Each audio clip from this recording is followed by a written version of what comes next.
It's sunny and the blossom's out as I leave my home on the Wirral and catch one of the 3 buses that all come at once. Heading down to the station, I take the Underground over to Liverpool, and Lime Street Underground comes out under St George's Hall. Just across the road from St George's Hall is Lime Street Station, the old building, and the domed frontage that most people recognise.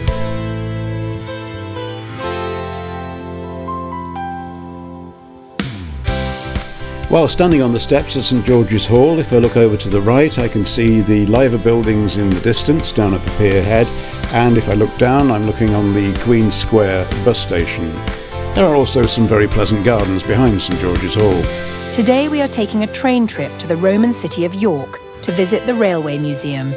It is some years since we have visited this place, and we have heard that the 200th anniversary of the railways has meant some new exhibits. Let's board the Transpennine service to York via Leeds. We show you our homeland, but not in the rain. Our trips are all sunny, by bus or by train. We've asked you before, please don't look forlorn. Whether real or invented, it's magic Maythorn. It's magic with Maythorn. It's magic with Maythorn. Please keep watching our show. We seem to be clear of the worst of the delays and cancellations that the Transpennine route upgrade has caused, and smoothly into Leeds we go, but the train I'm on isn't going to go via York, so I change onto a Scarborough train from there. And we're now on the East Coast Main Line, which features, amongst other trains, a fleet of LNER Azumas running north-south on the East Coast Main Line. If you've never been to the National Railway Museum, then I can assure you it's extremely well signposted, but it's nowhere near as easy to get into as it used to be.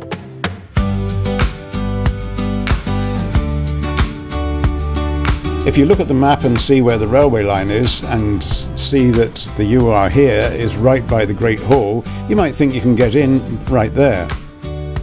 As the map shows, you now have to walk round the outside of the whole site to get to the entrance, which is back where we started from. This is the new walkway and cycle path going alongside the station hall, and then when you get to the end you can turn right to go around the end of the site, and you look back and you can see the station hall in the distance. You keep following the signs, you go past the miniature railway and past the huge car park. It'll cost you £10 a day to park there, but the exhibition itself is free.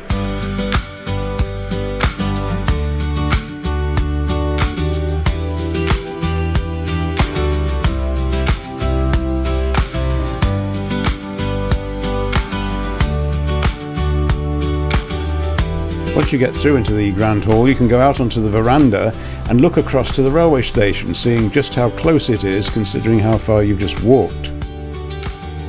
All around the museum site you see these signs that say a transformation is in progress. Apparently it's going to take another 2 years. We've got a very quick transformation now from an old engine driver to a new train driver. How things have changed.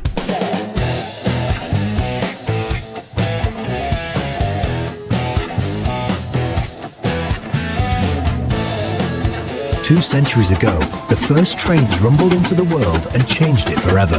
Today, the story rolls on, smoke in the air, steel on steel, and memories in every mile. Wow, that little speech was totally unexpected. I didn't write it, the AI just came out and said it.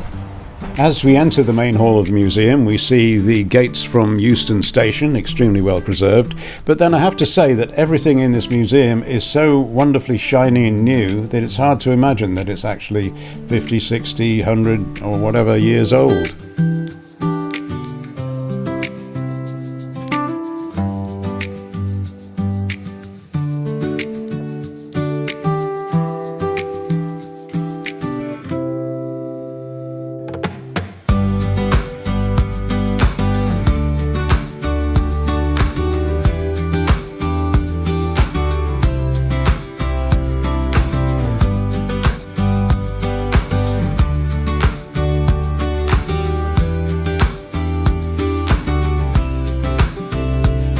It seems that people come from all over the world to this museum, and in particular the Japanese bullet train that's here attracted quite a lot of foreign visitors, and when I was on the train this time, all the girls on board were speaking Spanish.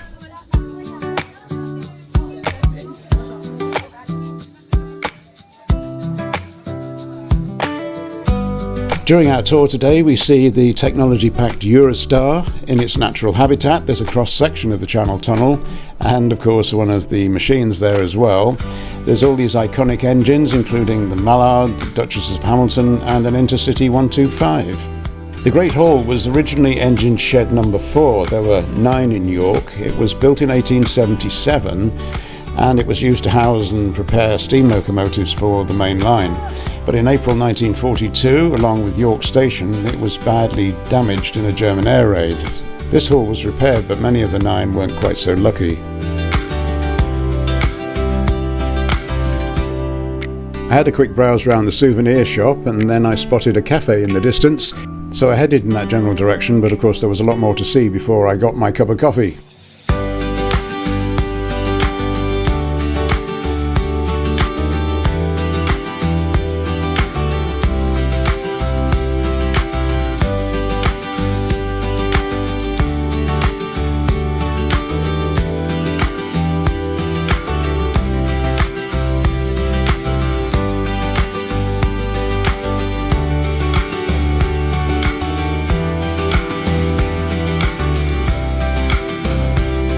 There was only one exhibit that wasn't sort of brand new looking and shiny, and this was it, but it didn't really matter, it's authentic. Yeah, yeah, yeah. Hey, hey, hey, hey, hey, hey, hey, hey, hey, yeah. Rain on the glass of the old museum, maps on the walls, kids drift and dream. You sketch Monet on a napkin edge, I stir your laugh with my spoon instead. Pour me another cup of coffee, let it warm my restless hands. Every little sip, it softens all the things I never planned. Pour me another cup of coffee, let it slow this world right down. Every corner of this city tastes better when you're around.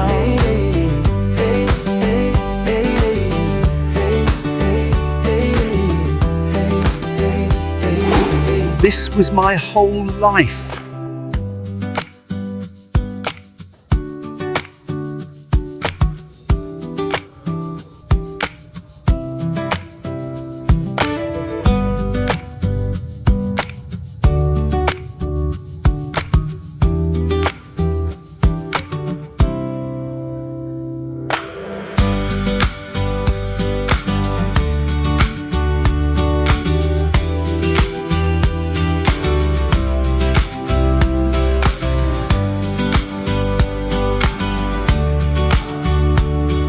Quite a lot of traditional signalling remains on Britain's railways, although it's gradually being phased out, and even the system that was introduced after that is being phased out because we're adopting a new European system which works between the trains themselves. All very high tech.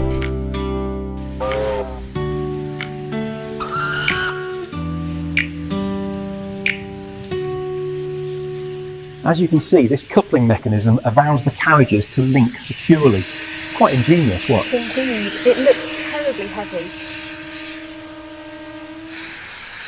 After centuries of silence, the stone breathes again. Listen closely.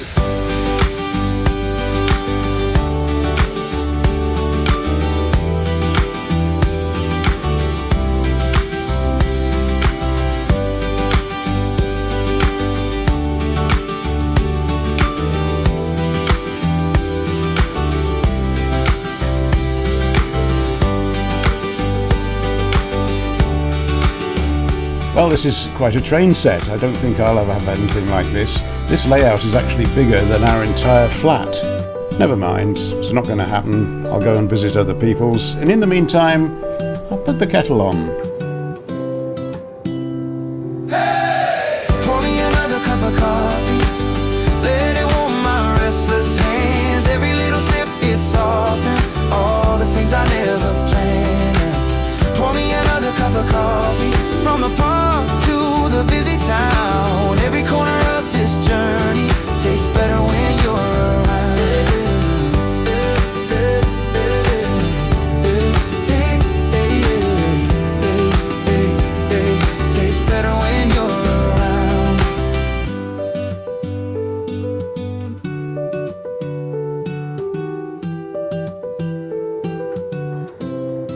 The station hall differs from the main hall in that it has platforms. It is laid out as a station still, and it has a central platform where there are actual cafes that are in full service.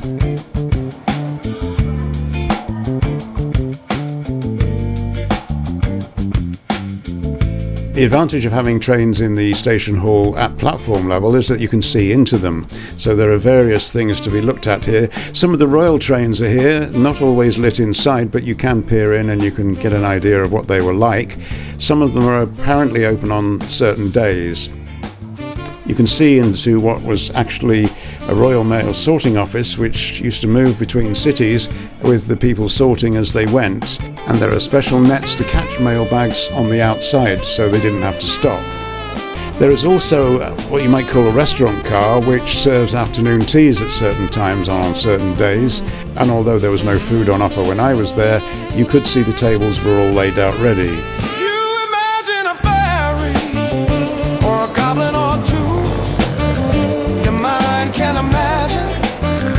Special for you. We show you our homeland, but not in the rain. Our trips are all sunny, by bus or by train. We've asked you before, please don't look forlorn, whether real or invented. It's magic made thorn. It's magic with Maythorn. Please keep watching our show. Please keep watching our show. Now here's the thing. You've been walking around these two large halls for the last few hours. Your feet are worn out. And suddenly you've got to go because the place is closing. And you're faced with that walk back right round the edge of the site to get back to the station. Although you just saw a road train, I didn't realise by hanging there to film it that I was actually missing the last ride back.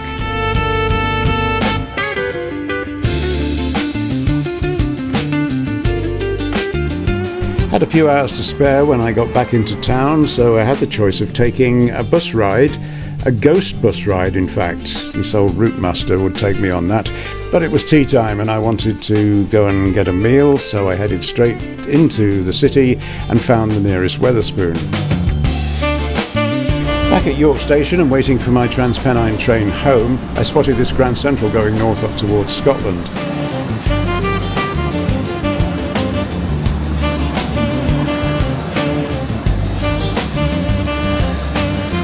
And that's my train trip to York for the day.